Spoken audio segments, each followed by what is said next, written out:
Estamos en el Rush Literario y hoy vamos a hacer algo así como el método para destripar a un poeta. Vamos a conocerle todos los adentros, todos los vericuetos, todos los barrios que tiene en su vientre, en su cerebro, toda la música, todas las películas. Vamos a entrar hasta sus jugos gástricos, estéticos, John, porque hoy es una fiesta y como en una buena fiesta viene por aquí Miguel a ofrecernos un detalle. Entra Miguel porque estamos en la Filbo. Un placer. Miguel, estamos en la Muy Filbo amable. y gracias por traernos estos hermanos alcoholes. Miguel, muchas gracias. Gracias, Miguel, muy amable. Entonces venimos a la Filbo a encontrarnos con un hombre que integra la poesía con todos los lenguajes. Entonces, en ese sentido, John, te doy la bienvenida porque has construido la poesía desde la casa, la familia, el barrio, 1970, nada más y nada menos, en Sucre, en Cincé, aparecen tus primeras huellas, buscando ventanitas por donde ver el mundo, soñarlo. Y también viene la poesía con muchos libros, especialmente con unos títulos que me fascinan. De eso podemos hablar ahorita, títulos largos que hablan de la voz popular y ese tono del paisaje sonoro de nuestros territorios, de estos personajes entrañables. Pero luego va a venir el cuento, como en estos libros que tenemos acá. Vamos a hacer lectura en voz alta de algunos de esos fragmentos y en ese tono caribe tuyo, que después de 22 años en Bogotá pervive, se defiende y es una resistencia para que el Caribe siga sonando con mucha cumbia, mi amor, como Sí. decís vos en uno de tus bellos libros. Pero el cine también va a estar aquí y por eso te vamos a destripar como si estuviéramos intentando reconocer qué has comido, como si te hiciéramos la autopsia, estando muy vivo, de todo lo que hay en vos. Entonces, estamos en el Rush Literario con uno de los escritores colombianos que vive la poesía integralmente, con todos los lenguajes. Adelante, John Jairo Junieles, en el Rush Literario. ¿Qué se siente estar aquí, mi hermano, rodeado de tu obra y sabiendo que la infancia te persigue, que no dejaste al niño perdido? Ese mundo de la infancia, ¿cómo vive? ¿Y qué se siente estar aquí entre tanto libro que te acompañó? William, gracias. Gracias por la invitación al Rush Literario. Gracias, Gastón. Gracias por tu apoyo. Gracias a todos ustedes por acompañarnos. Este es un encuentro de personas, que de alguna manera han encontrado en el arte, en la literatura, en la música, en la poesía, muchas de las respuestas, pero también de las preguntas que quieren hacerse sobre el mundo propio, el mundo ajeno. Entonces, pues nada, William, aquí está mi más reciente novela que se llama Barrio Bomba, que Barrio Bomba está en la Feria del Libro de Bogotá con Periscopio Editorial.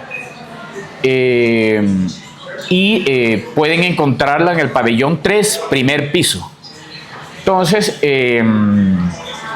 pues Barrio Bomba de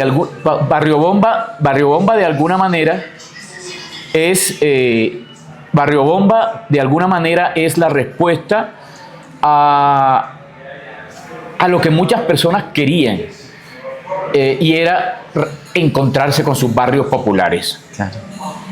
Yo sé que estamos en el 2025 y mucha gente vive en conjuntos, edificios, conjuntos cerrados, con guardias, con celadores, cámaras de televisión, cámaras de vigilancia.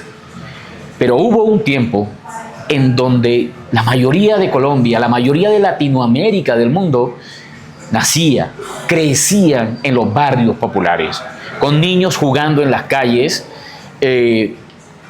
jugando fútbol, béisbol, de todo, aprendiendo a ver el mundo de muchas maneras. Y eso es lo que yo trato de hacer en Barrio Bomba, por ejemplo, en esta novela, que son 100 años en la historia de un barrio. porque hay muchos barrios del mundo que crecen en las orillas de las ciudades. El desplazamiento, los campesinos, los excluidos, los inmigrantes, muchas de esa gente que anda caminando el mundo en grupos termina en la orilla de una ciudad inventándose un barrio, con unas bolsas en la espalda, con una maleta arrastrada, con unas cajas en el hombro. Claro. Mucha gente exiliada, mucha gente desplazada llega a la orilla de la ciudad, como es este caso de Barrio Bomba, y se inventan un barrio. Y por supuesto tratan de echarlo de esa tierra, ¿no? Es una serie de familias. Y con el paso del tiempo, la ciudad los va aceptando. Y dicen, no, vamos a dejarlos ahí porque hay una gente que puede votar por nosotros. ¿Entiendes? Entonces, son 100 años en la historia de Barrio Bomba y el personaje es el barrio. Pero tenía también que centrarme de alguna manera en un personaje, y el personaje es la familia Bonanza. Así como en Pedro Páramo, los Páramos están ahí, los hijos, en fin. Así como en 100 años de soledad está los Buendía. Así como William Faulkner en John Natapauna, en el sur de Estados Unidos, tiene su pueblo inventado, su región inventada. Pues así yo me invento Barrio Bomba y pasan 100 años y en esos 100 años pasan cosas, muchas cosas divertidas. Una amiga mía, que fue la primera en leer la novela, me dijo, es una locura completa. Me oriné de la risa. Y parece la segunda parte de 100 años de soledad, pero contada por un marihuanero. Ah, pero es hermoso. Eso es un piropo. ¿Entiendes? O sea, entonces, yo no sabía si ponerme a reír o a llorar. Pero bueno, era una amiga que quiero mucho y valoro su opinión. Entonces, en todo caso, yo no escribo nada si no me emociona. Me encanta eso. Me emociona. Es decir, si yo siento que estoy escribiendo aburrido, no lo rompo. Claro. Sigo trabajándolo para que se convierta en otra cosa. Ahorita podemos hablar de eso, de lo que es como tu método, más allá de la técnica, la emoción, es la fuerza, el ánimo, la potencia que tiene el texto. Hay gente que escribe técnicamente muy bien, pero uno no siente vida, no es un ser vivo ese texto, y eso se lo da la emoción, el sentimiento. Estamos en el Rush literario con John Jairo Junieles, el escritor colombiano que tal vez goza del fervor por la emoción y el sentimiento que le da precisamente toda esta educación sentimental de la música, el cine, pero yo sobre todo diría los saberes y las costumbres culturales, el mundo de lo autóctono, de lo personal. Y me gustaría mucho que ahora que estamos explorando el barrio, que lo tienes en la novela, que lo tienes en los poemas, porque el barrio también goza de fronteras, las sufre, pero también el barrio tiene canción, tiene música, tiene blues, y para eso en la poesía, en tus libros están. Danos anécdotas del barrio tuyo, donde tu mamá te esperaba con claro. sentencias, y estaban ahí también tus vecinos y la escuela. Vamos a las anécdotas del barrio que fueron el origen de todo este barrio literario. Y qué bueno que hagas énfasis en el barrio, ¿no? O sea, hay escritores que todos los escritores tienen temas obsesivos, apasionados por algunos temas. Unos se concentran en el amor, otros se concentran en la música, otros se concentran en la política, ¿no? Uh-huh. En fin. Yo también trato de abordar muchos temas, uh-huh. porque mi curiosidad siempre ha sido muy diversa. Pero hay algo que siempre está en mí, y es el amor por el barrio popular. Uh-huh. A mí me crió más los barrios populares. Yo me crié más en los barrios populares, en las calles y plazas, que en mi casa. Uh-huh. O sea, mi mamá y mi papá estaban muy ocupados tratando de llenar la nevera, uh-huh. trabajando. La sobrevivencia para estar pendiente a sus hijos, ¿me entiendes?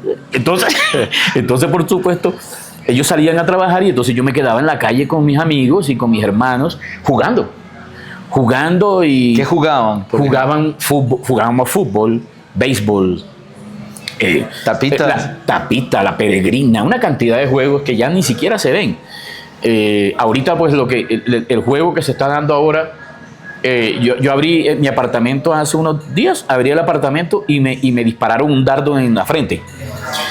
Porque mis vecinitos de 10 años estaban en el pasillo disparándose dardos. Estaban buscando escritores Para acabarlo. Para acabar. Exacto. Pero entonces, los niños de ahora se quedan en los pasillos de los edificios, disparándose dardos, jugando otras cosas, ¿no? Pero es que ellos no vivieron lo que nosotros vivimos. Jugar en la calle. Claro. No sé, tantas cosas locas que pasaban. Entonces, yo creo que Barrio Bomba pues es el resultado no solo de lo que yo viví, sino de lo que mis amigos también me contaron, porque yo entrevisté mucha gente. Uno no puede solo quedarse con los recuerdos propios. Hay recuerdos valiosos en la memoria de los amigos, claro, de las amigas, claro, de los vecinos, las vecinas. ¿Entiendes? Entonces yo recordaba a un vecino mío que era chismoso. Dios mío, él no solo hablaba de lo que había pasado, sino de lo que podría pasar. Ese es todo. Entonces, es decir, el futuro, él se inventaba. Sería que es un escritor de barrio ficción, de ciencia ficción. Totalmente. Entonces, si tú querías enterarte si fulanita estaba casada o se había separado, si fulanito tenía novia o novio, lo que sea, tú ibas allá, comprabas un tinto, se lo llevabas al mar y comenzabas a conversar con él y te enterabas de todo. ¿Entiendes? Era un personaje maravilloso. Pero mira que eso tiene mucho, John, de la magia, por ejemplo, de las 1001 noche, de la palabra y la conversación en el Quijote.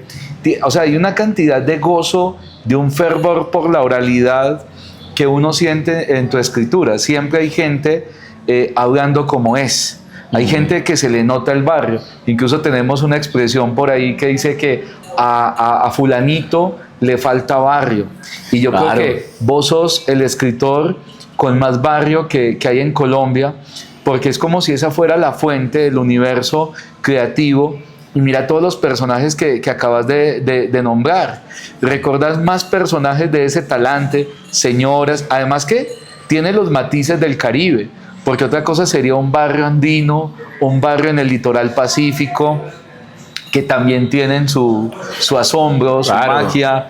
¿Qué otros personajes recordás? Travesuras. Dios mío.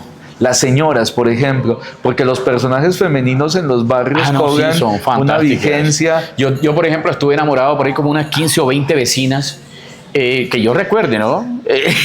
Estuve enamorado como de 15 o 20 vecinas de Wow. diferentes edades, ¿no? Ya eras poeta sí, del amor. Entonces, eso de alguna forma, pues, sí, lo alimenta a uno sin querer queriendo, ¿no?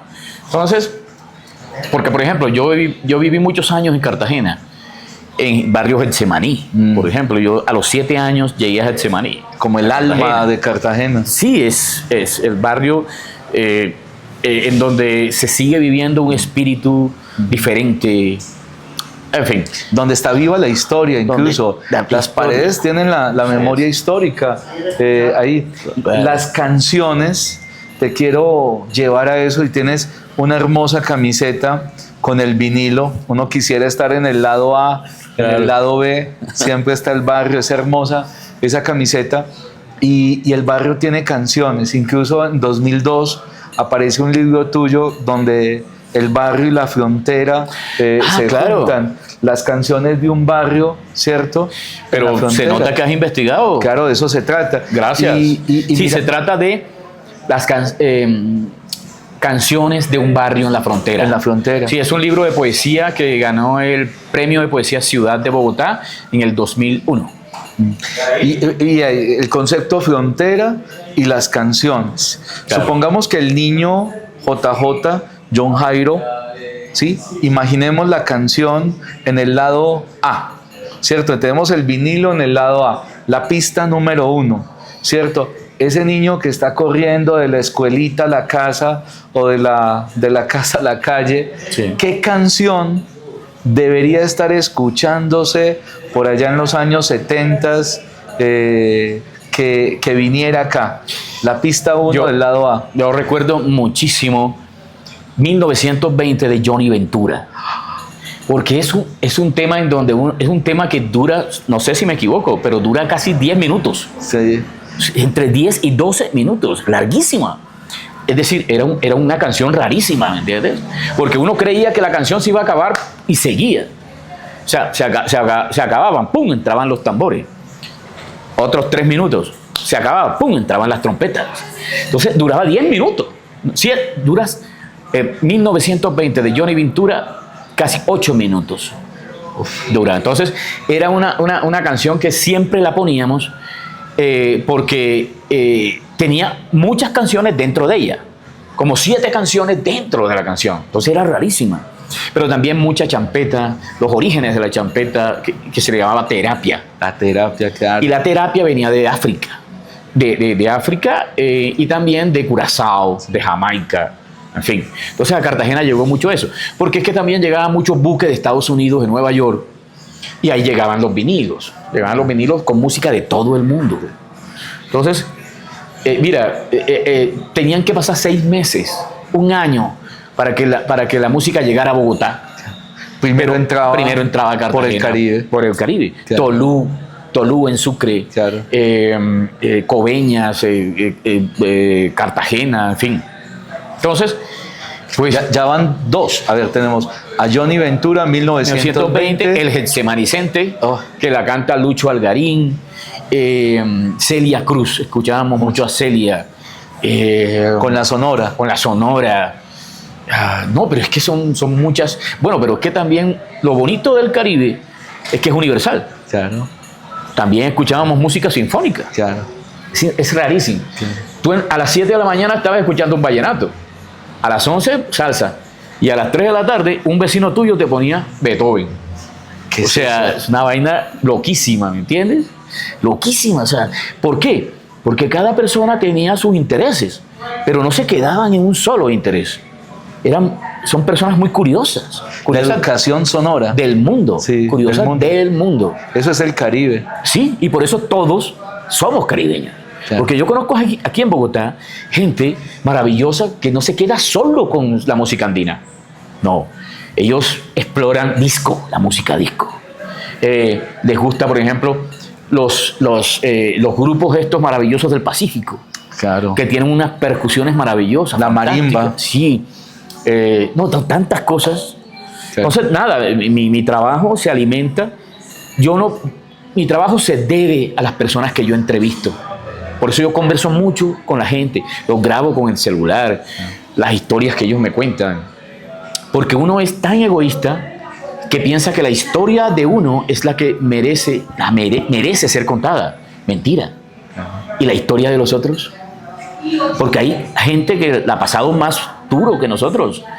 Hay gente que ha tenido que sobrevivir a cosas más terribles y lo han logrado. ¿Entiendes? Esas historias también merecen ser contadas. Entonces, ahí está Barrio Bomba, que hasta ahora estoy muy satisfecho con ella, porque como digo, me divertí. ¿Cuál canción, por ejemplo, debería estar en Barrio Bomba? Digamos que nuestros amigos de Rush Literario, que se especializan en rescatar emociones, en salvar la belleza, de encontrar, digamos, como un refugio en la literatura para también contar sus historias, porque te cuento que Rush Literario está hecho para que otras personas también puedan encontrar su voz, su tono, su camino, residir con una compañía, que John Jairo Junieles ayude a vivir con su escritura, que tus textos ayuden también a crear otros textos. Eso es lo que buscamos, que hayan conexiones, que hayan sintonías. Sintonicemos, por ejemplo, a Barrio Bomba, y ahorita vamos con el cine, pero seguimos con la canción del barrio. ¿Cuáles serían, digamos, como las canciones o el playlist, o cuál sería la banda sonora que no puede faltar si uno está leyendo a Barrio Bomba? Ahora que se puede escuchar en Spotify, ¿cierto? Aquí hay un gran hombre que está escuchando esta bella conversación y dice, llévese el libro y ármese. ¿Sí? Eso está mejor todavía. Entonces, la nota la nota, como decimos, de Barrio Bomba. ¿Cuáles canciones crees que podrían acompañar? Y Dios mío, es que es mucha. Por ejemplo, mira, uno se miente. Uno dice, no, mis canciones son las que escuché las que escuché en mi juventud. Mentira, uno a los 7 años escuchaba las canciones de los abuelos. Claro. De los boleros de los abuelos. Por ejemplo, a mí me encanta la música disco de los 80. Claro. Pero me encanta también Dua Lipa. Dua Lipa, claro, hoy. Que es contemporánea, claro, que es de hoy, ¿no? Me encantan los temas de Dua Lipa. Pero yo empecé fue con el bolero. Claro. Los boleros de mi abuelo y de mi abuela a los 6, 7 años. Eso era lo que se escuchaba en la casa. O sea, quienes manejaban el radio eran ellos. Entonces eso se le quedó a uno, ¿no? Entonces, yo a veces escucho boleros, pero me encanta también, por ejemplo, Donna Summer. Claro. Donna Summer hace parte de la playlist. Madonna, el Joe Arroyo, Andy Montañez, Juan Luis Guerra, la Sonora Matancera que mencionaste tú, el Gran Combo. Rubén Blades estaría Rubén Blades, por Dios, que claro. Mucho barrio con Rubén.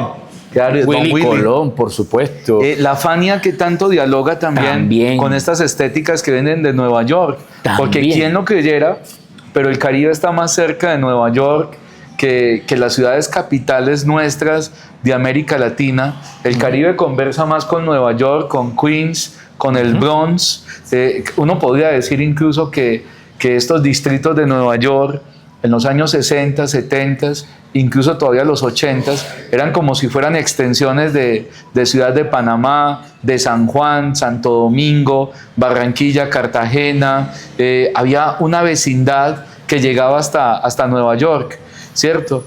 ¿Cómo ves esa relación también de Caribe, anglo? Yo creo que eso tiene que ver mucho con lo que te comenté ahora, que los buques llegaban al puerto de Cartagena con pasajeros, cargas, en fin. Pero entonces los empleados de los buques se traían de Nueva York, de París, de Miami, en fin, se traían sus vinilos. Y entonces llegaban a compartir con el barrio. Entonces sacaban el tocadisco en la terraza, claro, y ponían música que ellos no habían escuchado. Y con eso se llenaba la calle. Un espectáculo colectivo. Sí, ¿de dónde sacaste eso? Entonces, ¿sabe lo que hacían? Cogían el vinilo y le tachaban, le quitaban la información, le quitaban la identificación. Entonces, cualquiera que cogía el disco no sabía ni el autor, ni el grupo, ni nada. Eso era un secreto personal, ¿me entiendes? Entonces, porque eso era un privilegio, tener ellos, algunos vecinos, algunas vecinas, que eran contrabandistas, porque el contrabando siempre ha existido en el mundo. Claro. Eso siempre ha existido. Me decía mi abuelo, sin contrabando mucha gente se hubiera muerto de hambre, las ciudades no hubieran crecido. ¿Por qué? Llegaba la leche en polvo, llegaban las galletas, llegaban los discos a precios accesibles. Los cómics, los libros, todo, ¿me entiendes? Entonces, yo le debo una novela. Mira, Barrio Bomba la escribo, pero la termino de escribir y se me quedó todavía el universo, el mundo. Entonces ahora estoy escribiendo la continuación, pero también lo anterior. Y lo anterior, antes de que ocurra Barrio Bomba, se llama Yo te recuerdo en todas mis parrandas. Yo te recuerdo en todas mis parrandas. Pues lo deberías de decir en la melodía. Sí. Yo te recuerdo en todas mis parrandas. Alicia Dorado. Alicia Dorado. Entonces, oye, esa narrativa, perdón que te interrumpa, pero no quiero que dejemos pasar. La narrativa y la poética de los juglares va a ser muy importante desde la sabana. Y vos que sos un hombre sabanero, que esa es otra estética también, o sea, una cosa es ser Caribe costa, ¿cierto? Caribe sabana, donde tenemos el porro, donde está la banda pelayera. Hablemos de esos matices culturales, porque ahorita también quiero que nos ayudes a comprender los autores del Caribe, y te tengo un nombre, Jorge García Usta. Y hay una novela, Respirando el Verano. De Héctor Rojas de Erazo. Héctor Rojas Erazo. Entonces, Claro. yo quiero que de la costa Caribe, ahora que estamos haciendo todo este diálogo cultural, entremos a la sabana también y veamos matices, porque ahí estás proponiendo una manera de ser costeña, de costa, Caribe, de mar. Claro. Y porque otra cosa Y es también de ser- río. Claro, ese es el asunto, que río, sabana, Claro. costa marítima, litoral Caribe, y hasta si uno se fuera hasta la Alta Guajira Sí. y la Sierra Nevada de Santa Marta, estamos viendo que la costeñidad realmente son muchos países. Háblanos de eso también, porque es una invitación a conocer las formas del Caribe. Mira, yo estoy muy agradecido, por ejemplo, por haber conocido a una gran poeta de Barranquilla, de orígenes árabes. No sé si ella era de origen palestina, de Siria o libanesa. Meira del Mar. Creo que era sirio-libanesa. Sí, Meira del Mar, nacida Sí. en Barranquilla, una gran poeta. En internet pueden encontrar sus poemas. ¿Por qué hablo de Meira? Porque Meira, desde Barranquilla, trata de abordar las diferentes formas de ser Caribe, pero desde la poesía, ¿me entiendes?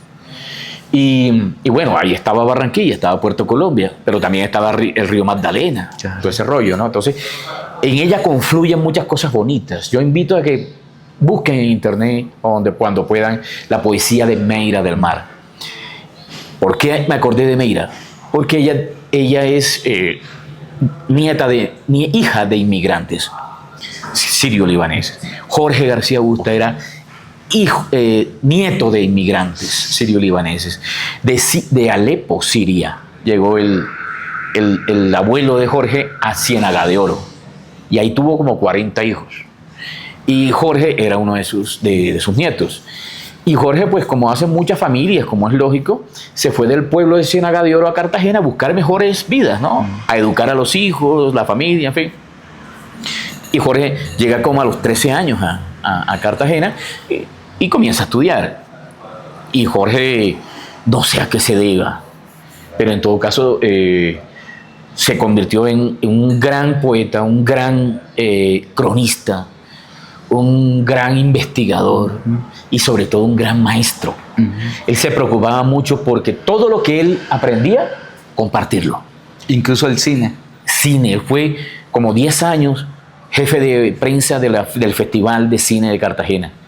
Yo lo conocí en la Universidad de Cartagena porque yo entré a estudiar Derecho, obligado. Y entonces estaba tan aburrido estudiando Derecho que en los sábados me iba a un tallercito de escritura que tenía Jorge en Cartagena, en la biblioteca Bartolomé Calvo, gratis. Imagínate. Entonces, todos los sábados nos reuníamos ahí y él nos enseñaba con una solidaridad, sin guardarse nada. Miren, yo he aprendido esto, apliquen esto, nos ponía a hacer ejercicio. Entonces, muchas generaciones están muy agradecidas con Jorge García Busta, que conoció a Héctor Rojas Erazo, que fue fue profesor de García Márquez en Barranquilla, profesor de pintura. Creo que en el colegio, no me acuerdo en qué colegio de Barranquilla, fue Héctor Rojas profesor de pintura de García Márquez en el bachillerato, San José, Colegio San José de Barranquilla. Luego se separan, la vida separa a la gente, y muchos años después se reencuentran ambos en Cartagena. Entonces, Rojas Erazo y García Márquez y Gustavo Ibarra Merlano, Cecilia Porras, una gran pintora, hicieron un grupo cultural de amigos que se prestaban libros, conversaban, parrandeaban, aprendían el mundo, investigaban. Cecilia pintaba, García Márquez escribía, Rojas escribía, Ibarra, en fin. Entonces, toda esa historia bonita del periodo de Cartagena de García Márquez la investiga como un pionero, porque muy poca gente sabía de eso. Pues Jorge García Busta investiga ese periodo, Claro. y escribe un libro maravilloso que se llama ¿Cómo aprendió a escribir García Márquez? Es un libro que se consigue en algunos espacios y pues nada, esto no se puede convertir en un monólogo y no puedo dejarte no he dejado hablar que tú sigas hablando o preguntando. No, de eso se trata John Jairo, JJ, y es que la canción venga de vos y que todos esos ritmos y esas melodías y todas esas voces que están en tus libros aparezcan. Yo solamente pondré el intro de 10 segunditos para que la canción sea tuya. Y la canción de la madre me parece que es fundamental. Hablamos ahorita de la sabana, del río, de la costa marítima, pero hay unos personajes entrañables en esos mundos, y es la mujer, la mamá, la abuela, que está en la mecedora, que está en el patio. Hablemos de esa presencia femenina que hay en tu escritura y que se conecta con la madre, la abuela, la novia, la mujer del deseo que permanece, que incluso también la poesía sería esa presencia femenina en esos vestidos coloridos y en esas tardes, porque como hablábamos, hay muchos países en la costa.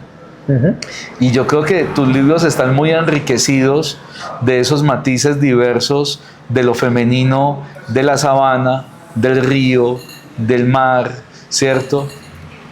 ¿Qué nos decís de lo femenino y la voz de la mamá? Pues imagínate, o sea, yo siempre que me entrevistan yo digo, yo opino desde mi experiencia personal, porque yo no puedo entrar a compararme con otras vidas, porque solo como periodista me acerco a ellas, investigo y tal. Pero a nivel personal, yo lo único que sé decir es que una de las razones por las que yo sigo vivo, bueno, primero por haber nacido de mi mamá, pero una de las razones por las que yo sigo vivo es precisamente por mi madre, por mi hermana, que se llama Irina, que ha sido como una madre para mí. Y entonces, bueno, las novias, ¿no? Las novias que no pudimos, con las que no pudimos satisfacer ese amor, sentirnos plenos, ¿no? Aceptados. Esas novias que nos dijeron no. O sea, y por supuesto, en el interior de todo ser humano, eso sobrevive. Claro. Pero también está presente aquellas que nos dijeron sí. Y esa felicidad, ¿no? En fin, y cuando hablo de novias, quiero hablar también en términos universales de pareja, porque ya tenemos que aceptar definitivamente, de seres humanos, aceptar que el amor puede estar dirigido, destinado a un ser humano sin importar su género, sus características, en fin. Entonces, para todo ser humano, escriba o no escriba, pinte o no pinte, que lleve una vida de alguna manera muy concentrada en temas profesionales, ingenieros, administradores, comerciantes, en fin. El amor está presente en ellos de otras formas y la expresan oralmente, hablando con los amigos, en las tiendas, en las esquinas, los cumpleaños, en fin. Entonces, fíjense la importancia, volvemos a la oralidad. Cuántas buenas historias se han contado, habladas, y no queda rastro de eso. Y son las mujeres las que tienen esa voz tal vez más poderosa que viene de la ancestralidad, ¿no crees? Sin duda, porque es que, todos sabemos que las mujeres tienen una gran capacidad de organizar el mundo. O sea, si el hombre, y estamos hablando del hombre heterosexual tradicional, era una orden ser aventurero. Vaya y rebúsquese. ¿Te acuerdas lo que decían nuestros padres y nuestros abuelos? Claro. Vaya y rebúsquese. Empiece a rebuscarse. Y hágase hombre. Hágase hombre. O sea, busque qué hacer con su vida. Sí. Busque qué hacer con su vida. Defiéndase. Sea alguien en la vida. Sea alguien en la vida. Gracias. Qué cosa. Esas son las expresiones que durante muchas generaciones nosotros los hombres recibimos. Está triste. Yo nunca he tenido tiempo de estar triste en mi vida. Me la he pasado trabajando. Vaya y busque oficio. Y no llore. Y no llore. No llore porque los hombres no lloran. Eso era lo que uno escuchaba todos los días. ¿Vos de qué llorabas, JJ? De todo. Eras Todo, llorón, lloraba entonces. por todo. Lloraba por las películas, por las músicas, por los regaños. Cuando me emocionaba mucho, con Sonia Ramón, una gran escritora Sí. de acá de Bogotá. La autora Sí. de Una mujer y una hoguera, unos cuentos Sí. de una factura exquisita y con la que hay una complicidad. Yo creo que, hago un paréntesis ahí, una de las cosas más bellas es cuando uno tiene la oportunidad de conversar con alguien como vos, que está en el corazón de otro autor y hace lo mismo. Uno dice, qué bien, esto es un mapa interior de fraternidades. Entonces, qué bueno que traigas también a colación. ¿Cómo sería entonces este tema?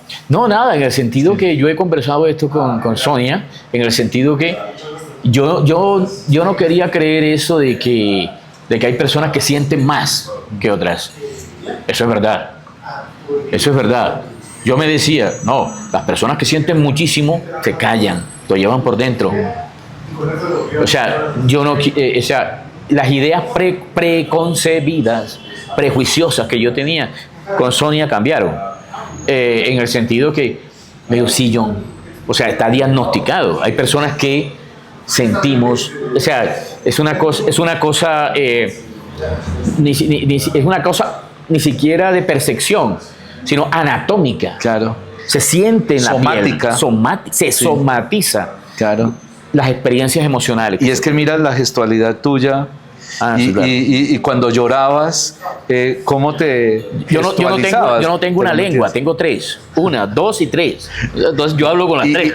y si llorabas, precisamente llorabas No, más. a escondidas. ¿Cómo era? A nosotros, en mi generación, nos enseñaron a llorar a escondidas, porque un hombre no puede llorar.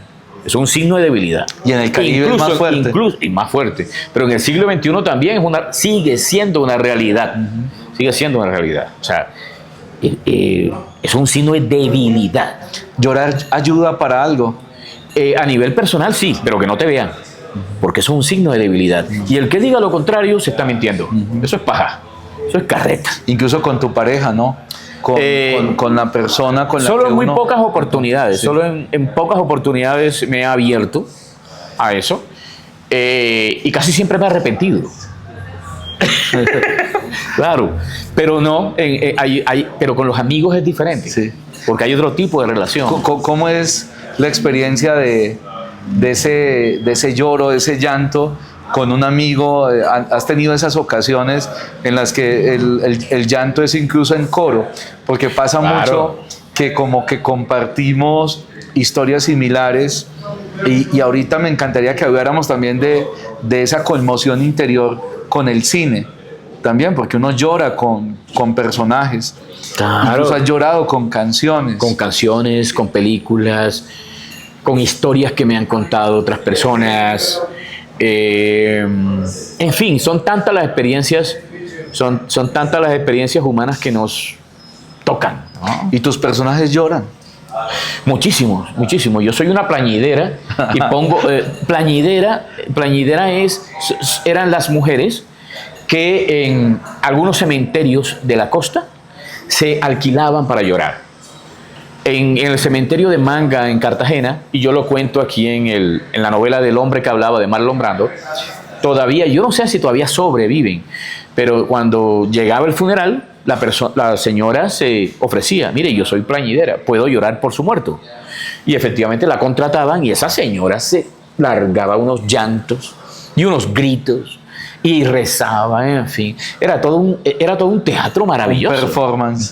Un teatro que ayudaba, ¿no?, a que eso no pasara desapercibido, la despedida de este mundo de alguien. Y seguro esa despedida estaba mejor, el montaje era mejor, si había plañideras, si había toda una experiencia colectiva. Claro, porque del no pasaba desapercibida.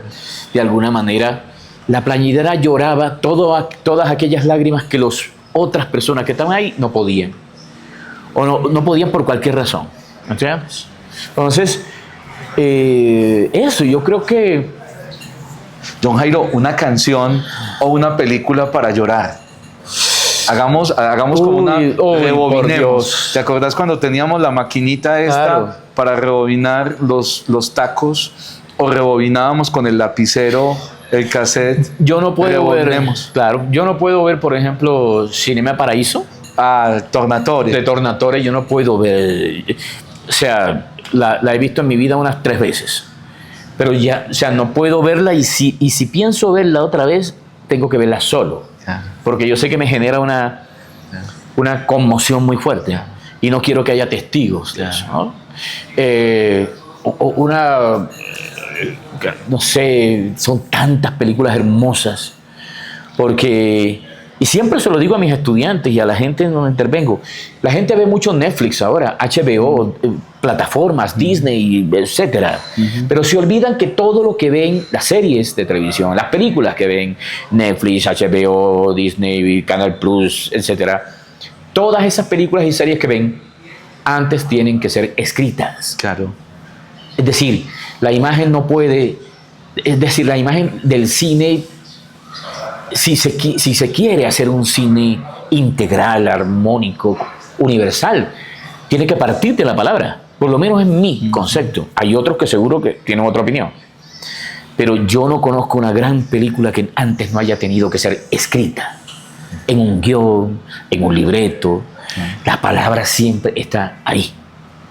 Una escena, hablando de la palabra, y además que ahorita vamos a tocar, la intención es tocar la canción del barrio de tu literatura, la canción, cuando uno ve tantos libros de poesía, de cuento, de novela, ya podríamos hablar de un barrio que se ha ido expandiendo, que se ha ido ampliando. ¿Y cuál sería de pronto? Pensaba en el hombre que hablaba de Marlon Brando, que le encantaba hablar de Marlon Brando. En el fondo sos vos hablando del cine, de tu educación sentimental, de tu madre, de tu familia. Una escena cinematográfica, incluso para que leamos ahorita, una escena cinematográfica donde uno sienta algo que es inefable. Que en mi caso, por ejemplo, yo te digo, yo veo algún fragmento, por ejemplo, de Tarkovsky y siento como un respeto poético. Me pasa con Theo Angelopoulos, por ejemplo, con claro. La eternidad y un día.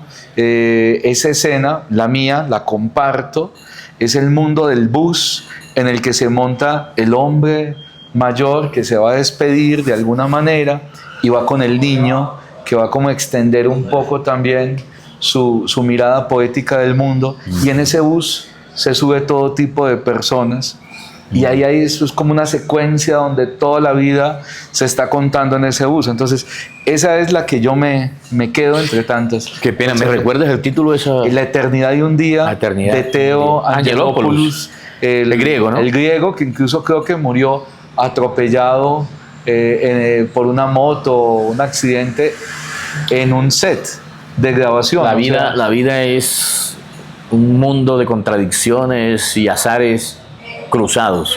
Hablando precisamente de esos guiones y de la literatura, tenés una escena, ahorita hablabas de Cinema Paradiso, que está lleno de escenas memorables. Claro. Algo así de pronto todavía estamos haciendo ahorita el track número 3 en el vinilo. Ahora intentemos, como cuando íbamos a la tienda de los videos, señorita, Claro. déjeme, ya llegó. ¿Cuál escogerías con una escena así que recuerdes? Incluso pensando en el libro de Marlon Brando también. Uy, precisamente me estoy acordando mucho de una película en la que trabajó Marlon Brando. Y aprovecho para contar que esta novela de El hombre que hablaba de Marlon Brando, digamos que el foco a partir del cual se desarrolla esta historia, esta novela policíaca, pero que es una historia de amor, es que Marlon Brando grabó una película en Cartagena en 1968. Pero en el 68 era difícil grabar. O sea, no es como hoy. Sí. Se tardaban 4, 5, un año grabando una película. Entonces él duró 6 meses grabando esta película Quemada, se llamaba, en Cartagena de Indias. En 6 meses pasan cosas. Entonces, parte de la novela cuenta lo que pasó en esos 6 meses, pero en el marco de una historia de amor y de una investigación de novela policíaca. Entonces, me has hecho recordar de otra película en la que Brando trabaja, que es El Padrino. No recuerdo si es El Padrino 1 o el 1 o el 2, en donde Michael Corleone, después de escapar de Estados Unidos, de Nueva York, se va a refugiar a Italia, a un pueblo, después de haber vengado a creo que a su hermano o algo así. Entonces, se va a refugiar a un pueblito, conoce una chica campesina, Apolonia se llamaba, y se enamoran y todo ese rollo. Y de pronto sucede algo terrible, porque no quiero hacer un spoiler, claro, y decir algo que hay personas que de pronto no la han visto. Pero recomiendo de las secuencias que siempre se me quedaron fue el amor frustrado entre Michael Corleone y Apolonia, porque la vida y la violencia se atravesó. O sea, yo hacía el esfuerzo, hago el esfuerzo a veces de tratar de imaginar lo que sentía, lo que sienten los personajes, en algunas películas. Hago ese esfuerzo, detengo la película y me pongo a sentir con ellos, ¿no? Eso es medio loco, por supuesto. Y eso se nota, ¿no? El raye se nota. Entonces, eso. Es un ejercicio de transferencia y yo diría que casi como de una meditación. Está pasando algo allá, pero el cine sucede en vos, claro, y lo somatizás. Claro. Tal vez eso podría ser también parte de tu método de creación. Vos que tuviste, por ejemplo, talleres en el mundo del nuevo periodismo, que tuviste talleres de cine incluso en el mundo de García Márquez, tuviste esa influencia con el guión como una posibilidad de contar historias con el lenguaje cinematográfico. ¿Vos crees que también por ahí hay parte de ese método y es vivirlo uno, claro, para que no quede solo allá?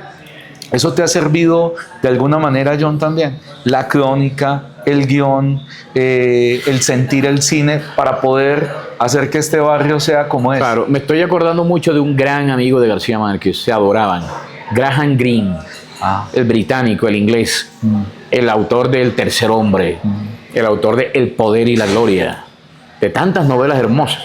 Pues Graham Greene, él también escribía guiones, por encargo y también, en fin. Pero él decía, yo no puedo escribir un guión si antes no escribo un cuento. Qué hermoso. Porque yo tengo que sentir. Claro. Y yo siento escribiendo el cuento. Un cuento de 10 páginas, de 15 páginas. Luego ya he sentido, ¿entiendes? Ya he construido el mundo.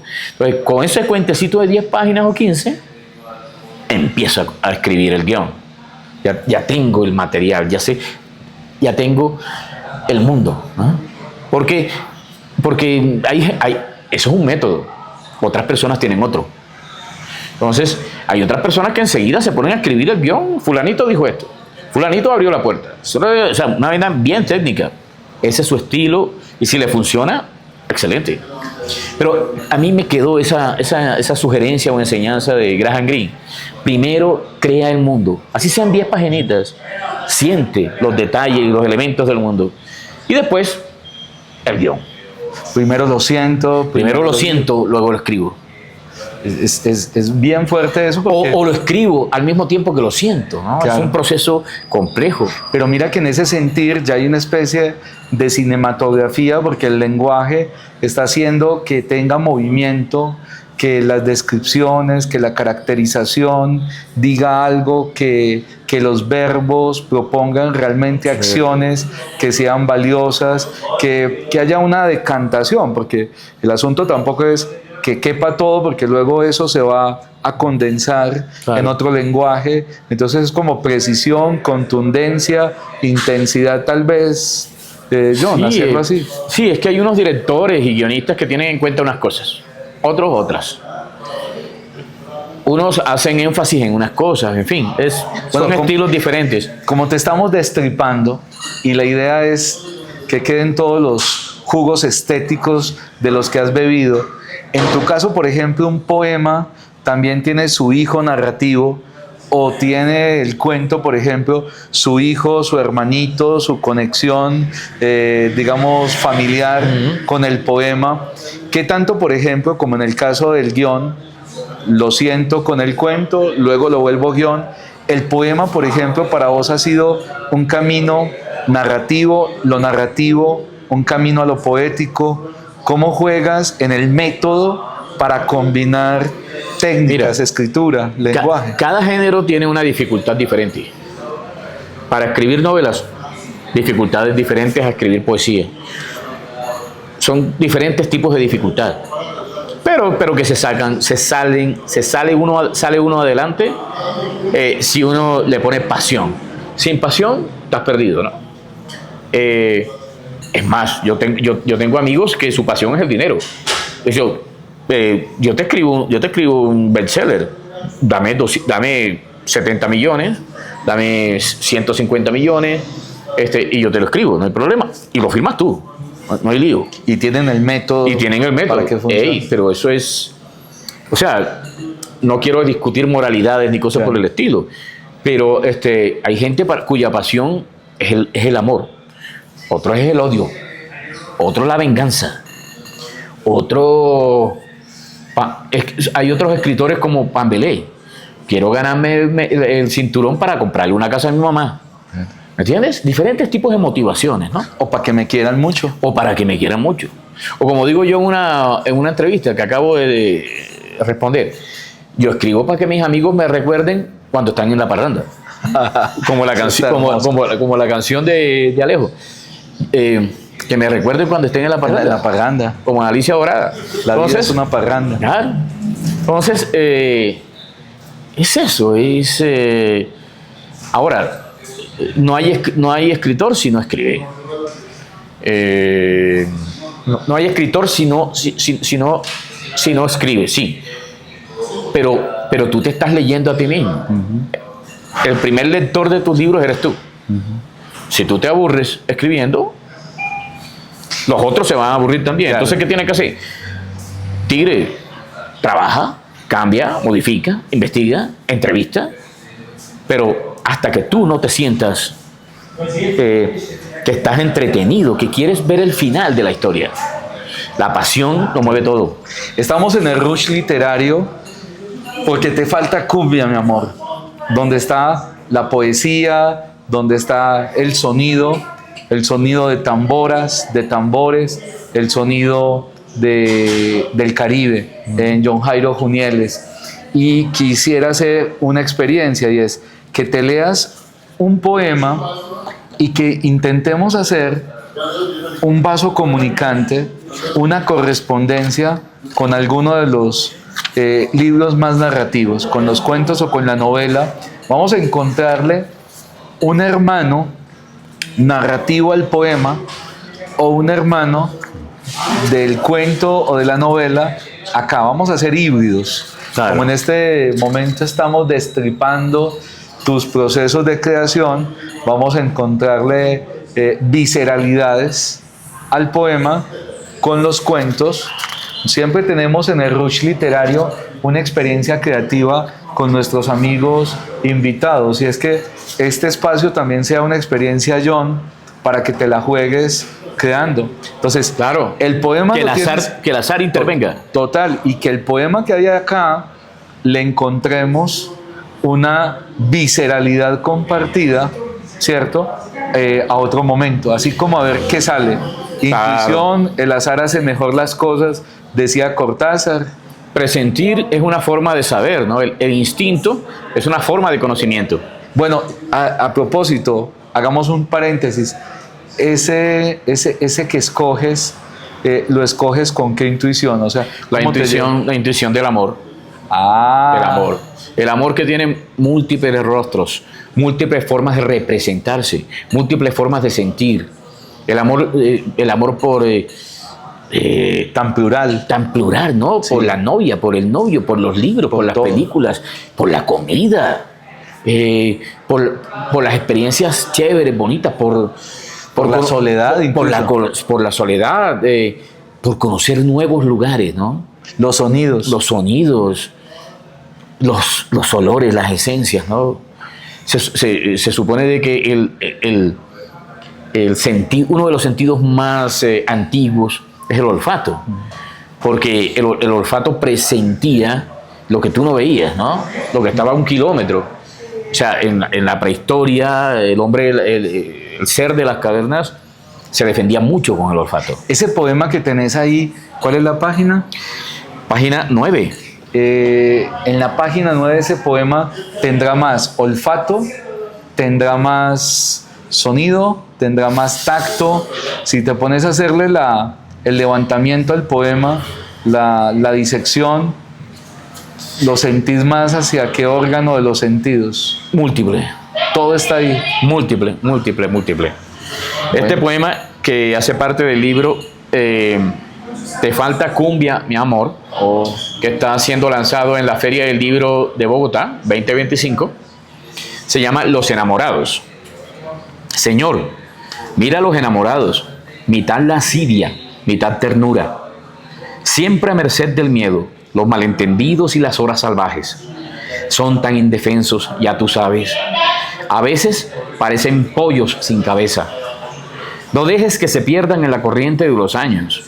Haz que aprendan a diferenciar los fuegos artificiales de la hoguera en el desierto.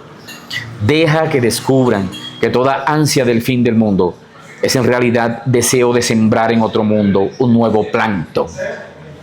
Señor, protégelos de los días sin canciones, de los pensamientos sobre la oscuridad por venir, de frases como lo mejor sería no vernos más, y de palabras que se deshacen efervescentes en la punta de la lengua. Señor, enséñales a desafiar la gravedad, el temblor y el ruido de las camas clandestinas. Concédeles tiempo y espacio en los baños de las casas ajenas y en los rincones de las plazas en ruinas.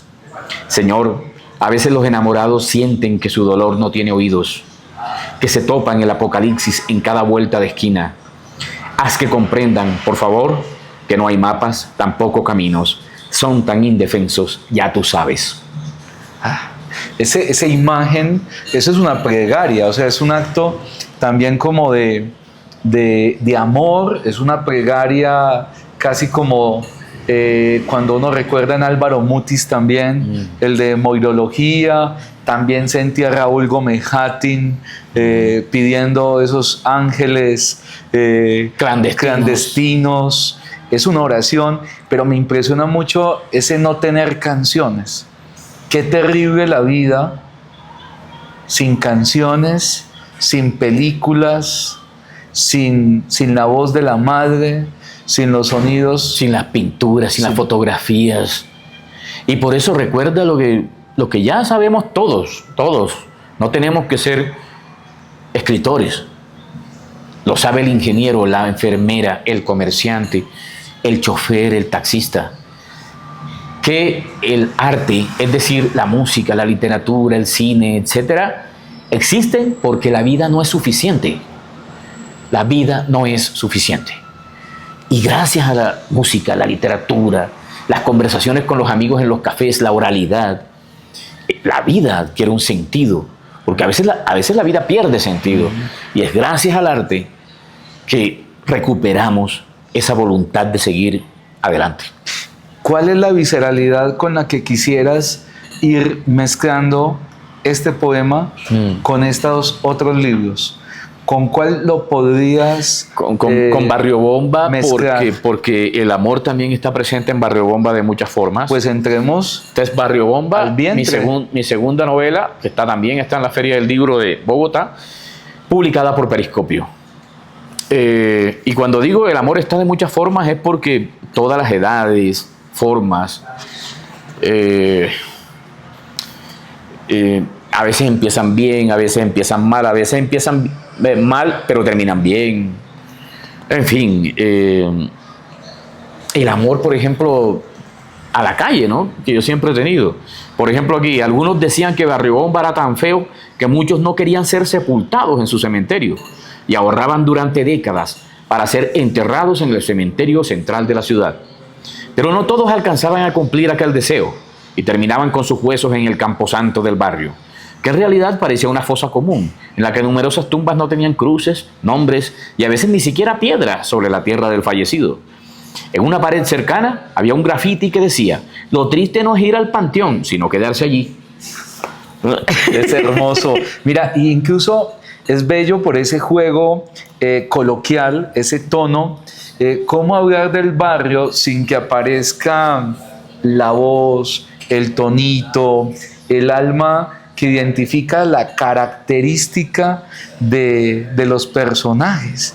Esas expresiones caribes, ¿cómo las aprovechas, por ejemplo?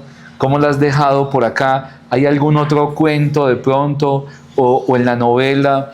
¿Cómo encontrarle la voz popular? Que incluso a veces en los talleres literarios cuesta mucho eso. A mí me gustaría que habláramos de eso también, vos que estuviste en tantos talleres. El tonito de taller a veces se nota mucho en un texto y tengo la hipótesis, John, de que se le tiene miedo a la voz popular, el cómo somos, como diría Capote, nuestro paisaje, nuestro color local, nuestro paisaje interior. Háblanos de eso y léenos algo, porque yo creo que a todos nos conviene mucho un baño de color local para saber de dónde venimos. Claro. Es difícil. Yo grabo mucho con mi celular, a mis amigos, a los que entrevisto, de manera planificada o espontánea. Pero cuando no tengo celular, entonces ando con mi libreta tomando notas, ¿no? Yo siempre paso tomando notas, pero es algo mío. Hay otras personas que tienen una memoria privilegiada, yo no la tengo. Entonces ando tomando notas. Y tengo que hacer un gran esfuerzo para que aquello que se dice hablado, al pasarla a la palabra escrita, no pierda el nervio. Ese nervio del que hablaba Nietzsche. O sea, no, mentira, Kafka. Kafka era el que decía que tenía que tener nervio. Entonces, trabajo muchísimo para que eso no se pierda, ¿me entiendes? Para que no suene falsa la voz del narrador, la voz de los personajes. Hay mucho trabajo detrás de eso. Incluso eso tal vez hablaría mucho de que tu trabajo tiene que ver mucho con llevar los textos a un estudio de grabación en el que puedas ecualizar los tonos, las voces, lo sonoro del texto. Ser consciente de eso tal vez. ¿Sabes qué? ¿Cómo suena? Yo tengo un gran amigo que se llama Fran Báez, de República Dominicana. El gran poeta Fran Báez. Gran poeta y gran cronista. Sí. Él tiene un libro de poesía que se llama Anoche soñé que era un DJ. Me encanta ese título me encanta. ¿Quién no ha soñado? Sí, ¿quién no ha soñado con ser un DJ? Yo me pido en la fiesta ser el DJ que baila solo. Claro, entonces es eso, hermano. Permíteme, voy a leer algo. Eres el DJ. El DJ de la literatura, Dios mío. Y aspiro, ¿no? Terminar 3 libros que estoy trabajando y quiero explorar la música. Yo no tengo el talento del Joe Arroyo. Dios mío, era un genio.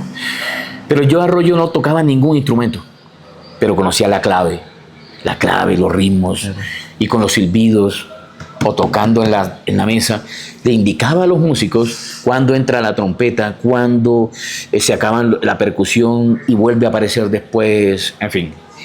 Entonces, eso también es lo que trato de hacer yo para que sobreviva lo coloquial. Que el texto suene. Que el texto suene. Entonces, este cuento se llama Una vida para mi madre. No voy a leerlo todo, lógico, pero solamente un par de fragmentos. Una vida para mi madre, del libro Todos los locos hablan solos. El diablo no puede estar en todas partes, por eso hay gente como mi padre. Un día cualquiera, su fantasma reapareció de la nada. En un mensaje de correo electrónico, me saludaba con excesiva cordialidad. Contaba que regresaba al país por unos días y le parecía importante que nos encontráramos. Mi madre y yo no le veíamos desde hacía 20 años. Durante ese tiempo, tuvimos pocas noticias sobre el paradero y la vida de don Andrés Villalobos Sáenz. A través de sus viejos amigos, con quienes tropezábamos en la calle ocasionalmente. Nos enterábamos de que todavía seguía vivo, que andaba por allí en alguna parte. Hermoso. Es Y la elección de los nombres también tiene su musicalidad. Claro, eso también se aprende. Acuérdate de que Rulfo se iba a los cementerios a buscar nombres para sus personajes. Una Doloritas, por ejemplo. Sí, o sea, él... por ejemplo, John. Yo nací en el 70. Sí. Y fue para la época en que John F. Kennedy Claro. tuvo mucha influencia en Latinoamérica por la Alianza para el Progreso. Sí. Y toda la injerencia de Estados Unidos en la década del 70, ¿no? Entonces, y mi papá le encantaba John F. Kennedy porque él escribió a la embajada desde el pueblo de Cincé, Sucre, le escribió a la embajada de Estados Unidos.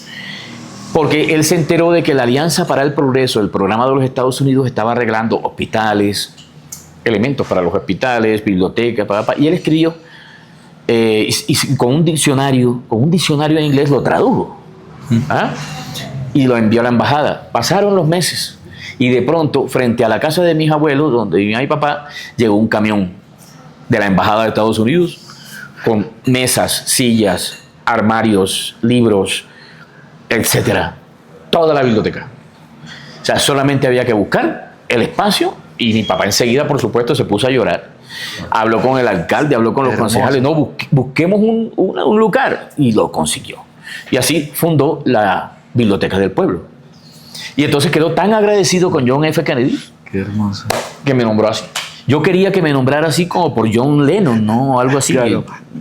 O Pero, por John Travolta. O por John, mejor, por John Travolta. Claro, para bailar los sábados. Por supuesto. Enfiebrado. Sí. Cierto. Claro. Y ser el DJ que ibas a el hacer mundo necesita. Que la literatura colombiana necesita. Sí. Yo quiero hacer un ejercicio hermoso y es tomar la novela porque me gustaría que habláramos de tu mamá, la presencia de tu madre en esa etapa de la primera infancia y de cómo llega precisamente a esta hermosa novela del hombre que hablaba de Marlon Brando y cómo esa presencia pues sigue viva estéticamente, espiritualmente en vos, porque la madre es el gran personaje, es el origen. Entonces me encantaría que nos hablaras primero de tu mamá en esos días del barrio, de la infancia. ¿Qué te decía tu mamá? ¿Cómo te regañaba tu mamá? ¿Qué quería que tu mamá, mejor dicho, qué quería que vos fueras según tu mamá? ¿En qué te convertiste gracias a la madre? Y luego vamos a la novela. Sí, bueno, mi mamá, que se llama Amanda. Amanda, qué bonito nombre. Amanda. Te cuento que mi mamá también se llama Amanda. ¿Cómo va a ser? Y cuando yo descubrí eso, más te empecé a querer y a sentirme en tu canción también. Hay una coincidencia bonita ahí. Amanda. Pues nada, ¿qué te digo? Mi mamá, por ejemplo, está llena de poesía permanentemente. Yo me acuerdo que cuando ella repetía muchas cosas, ¿no? Y se me fueron quedando. Entonces, cuando niño, yo la escuchaba decir, no, es que yo no veo con el ojo entero, sino con la esquina del ojo. O sea, eso es poesía. Claro. Eso es poesía. Y un poeta tendrá que hacer eso. De alguna manera, ¿no? Decir la realidad, pero de otra manera. Entonces me decía, John, por favor, ve al patio de la casa y búscame la toalla color perro corriendo. Explícame eso. Puro surrealismo. Pero yo llegaba al patio y encontraba una toalla amarilla, una azul y una de un color que no sabía qué era. Esa era. Yo sabía que esa era.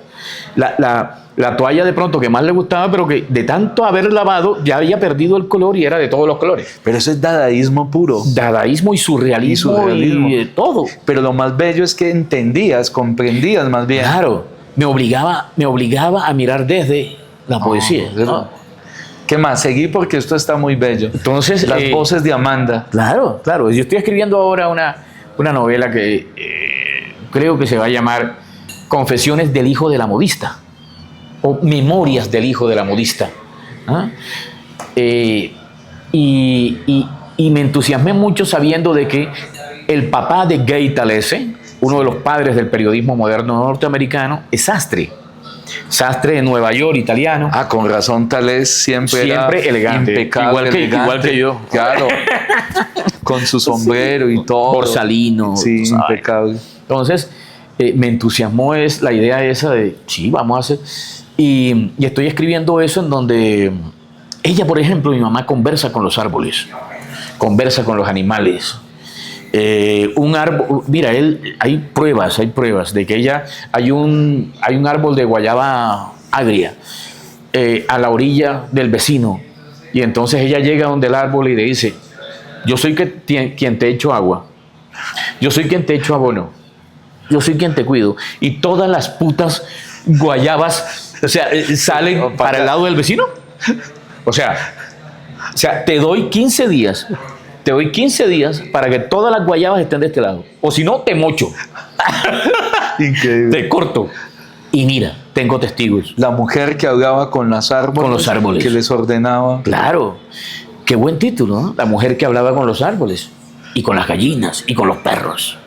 Es un título largo pero bonito para un capítulo. No, pero es que es perfecto en el mundo Junieles. Amén, hermano. La canción John Jairo Junieles debe tener más o menos 6 palabras. La frase siempre es potente y yo creo que haces como una especie de cortometraje en cada título de tus libros. Eso creo que es una invitación bellísima a entrar desde el título en ese mundo. Pero sigamos con Amanda, que Amanda es la poesía sí. de la modista. Está hablando el niño que confiesa la voz de esa modista. Por ejemplo, mi relación con ella es tan especial que, por ejemplo, ya cuando fui consciente, cuando a los 8 años, porque ya se me había muerto mi abuelo, ya era consciente de la idea de la muerte, o sea, y cómo se veía en la realidad. Mi mamá entraba al baño a bañarse, cerraba la puerta y yo me quedaba afuera, al lado de la puerta, porque no sabía si ella iba a salir otra vez. Yo no tenía idea, no tenía esa certeza. O sea, no tenía la certeza, porque ella pudo haber entrado por esa puerta y no salir más. Claro, tremendo. Un niño de 8 años, en su mente, sus miedos, tenías el miedo, su incertidumbre, la incertidumbre frente al mundo. Claro. ¿Entiendes? La vieja Amanda te va a regañar, te regañaba. ¿Cómo hacía que la voz de esa modista, de esa Amanda, lograr algún efecto en voz? Así como le ordenaba a los árboles. No había necesidad. Qué regaño. No había necesidad de que me regañara, no había necesidad de que alzara la voz. Solo me miraba y era suficiente. Y si te demorabas por ahí viendo programitas de televisión en la callecita. Por supuesto, ahí sí empezaron a volar las chancletas, ¿no? Y las sandalias.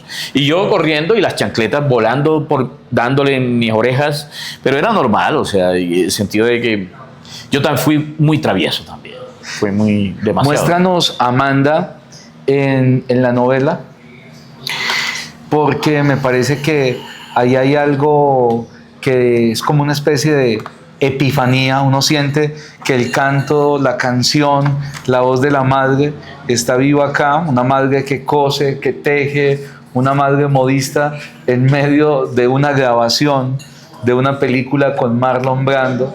Esto es el Caribe, yo creo que esto solo puede suceder en este mundo mágico. Y vamos también, John, a hacerle un cierre a este encuentro maravilloso con tu canción. Tenés un libro que se llama La canción de Bruce. Esta es la canción... Barrio Blues. Barrio Blues. Es poesía. La sí. canción del barrio. Y esta es la canción de Junieles. Hoy está sonando Junieles, hoy está sonando JJ. Los 14 cañonazos de Junieles. Nada más y nada Ese menos. es un muy buen título para este capítulo. Claro, y con este título también de Te falta cumbia, mi amor, como si fuera un track, una pista. Vamos con la novela de Marlon Brando.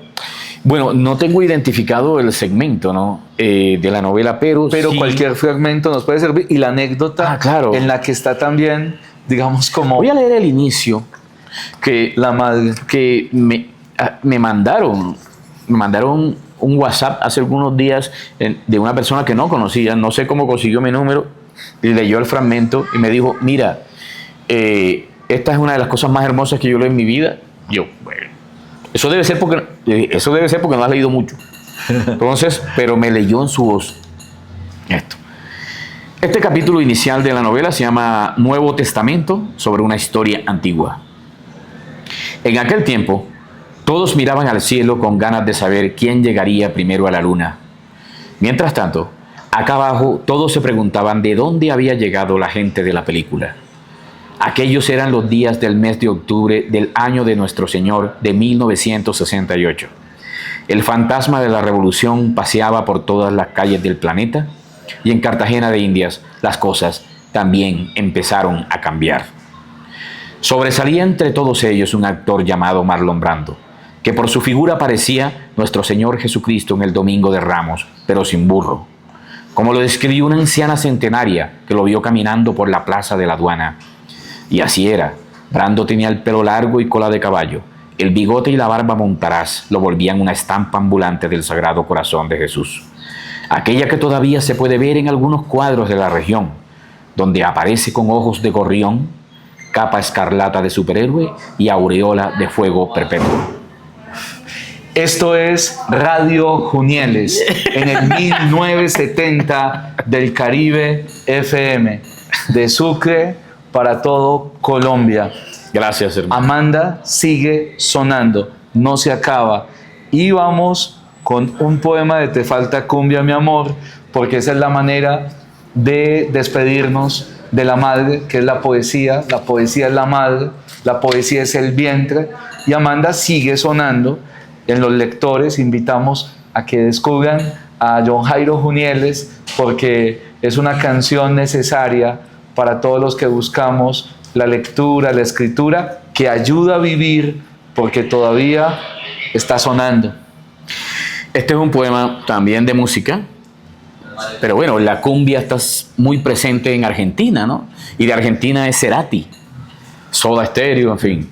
Este es un poema que se llama Breves líneas para un santo personal, Gustavo Adrián Cerati.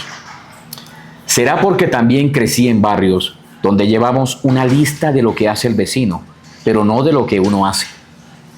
La primera vez que te escuché, el agua sonaba en el interior de mis zapatos, en una ciudad de piedras mudas y tiendas sin carácter. Cantar la gesta de vivir sin desmayo, abriéndose sitio a codazos, para decir que nada es lo que parece, más bien todo lo contrario. ¿Quién dice que Dios no tiene afán con los niños, si te moriste cuando el gallo todavía cantaba? Pero es que una desgracia bien puesta basta para matar a un hombre. La canción que nos hizo el barrio, con John Jairo Junieles, escritor colombiano, desde 1970, buscando la canción que suena, que sigue sonando, desde la voz de la madre hasta aquí, hasta Bogotá. 22 años después, la canción no termina. Más cine, más música, más pasiones, porque lo que necesitamos es belleza, salvar la belleza.